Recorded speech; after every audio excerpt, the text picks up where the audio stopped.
Alcoholics always say they're going to get sober tomorrow. Politicians always say they're going to deal with the national debt after the next election. Of course, they never do, which is what Trump and Biden will both say tomorrow night. If they're even asked about it, at some point, nobody even talks about it anymore. Republicans used to pay it lip service, not so much. In fact, Trump added $8.4 billion to the national debt. Biden, about half of that. So it's a problem for both. Joe Penland joins us. Businessman from Texas, if you can't tell by the hat. He's spending millions of his own dollars to try and get Americans to care about what our politicians won't. Welcome to the program. Thank you. Thank you. You think you got a shot at this? I think so, absolutely. America's tired. You know, the government's grown too big. It's promised too much, subsidizes too many. And America's tired of it, and they've had enough. And somebody needs to bring it to their attention, and that's what Joe from Texas is doing. Okay, JoeFromTexas.com is the website, which I think is hilarious, because when you look at the website, it looks like you're running for office, but you're not. Absolutely not. Ross Perot did that in the 90s. He was a fellow Texan. The difference between Ross Perot and me is billions of dollars, and I don't want to be president of the United States, but I'm sick and tired of the 338 million Americans taking it on the chin. Okay, so 338 million Americans are taking it on the chin. That would require either presidential candidate to care about something other than the culture wars and deal with something serious. It would also require the media to deal with something serious. How are you going to change that? Well, we had good meetings today, one with the Speaker and one with Tom Emmerich and a bunch of other congressmen. And they're really more on the page than what America thinks they are.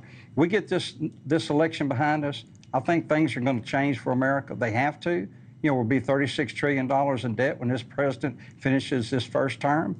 You know, we had $4 trillion when Ross Perot was going to run. And you just do the math. That's 9 times. America can't take any more. You know, it's funny. The last meaningful exchange about the national debt in a presidential election was 1992. And you're right. I was in the audience. I was 10 years old. And I was sitting there, and I remember the question to George H.W. Bush, who glossed over it and completely flubbed. And then Bill Clinton started talking about the economy. And since then, no politician's ever done anything about this.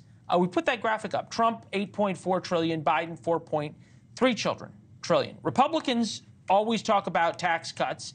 And then if there is any money left over, Democrats go spend it on, as you said, entitlement programs.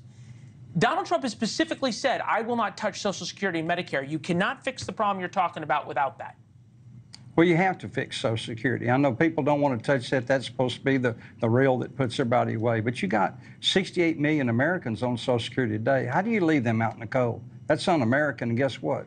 It's a large voting bloc. I'd be paying more attention to them if I was running for president. Right, but neither candidate is, and nobody wants to hear about their benefits being cut. They just want to be promised things, right? Well, the benefits will be cut in 9 years. The Peterson Foundation has already put out their information. The Social Security will be insolvent in 9 years. We have to do something about that. It's going to be done, but what we've got to do is get past this election where nobody has to worry about the re-election. So in other words, what you're thinking is there's going to be a lame duck president either way, and then one of these guys might actually do the right thing. I think one of them is capable of doing the right thing. I question whether the other one is. All right. Do you care to say which one? Well, I think Donald Trump's still plenty sharp. You know, and I think he's got the backbone to do it. Right, but when given the opportunity, he cut taxes, did absolutely nothing to touch Social Security or Medicare, or deal with spending when he was president. He added more to the debt than anybody else. Well, he did add some money to the debt. There's no two ways about it. But if you want to go back to when we talked about Ross Perot and Bill Clinton got elected, you know, they balanced the budget 4 times because Newt Gingrich was there, and they made a contract with the American people, and they stood by it. And that's where this contract's out there. I want millions of people to sign on this contract so I can talk to one of the president candidates, hopefully Donald Trump, and say, hey, if you want to get elected, here's 7 million people that say they'll vote for you, and you better pay attention to that 68 million. I can't tell the president what to do, but I'd pay attention. Thanks for watching. Go to joinnn.com to find NewsNation on your television provider.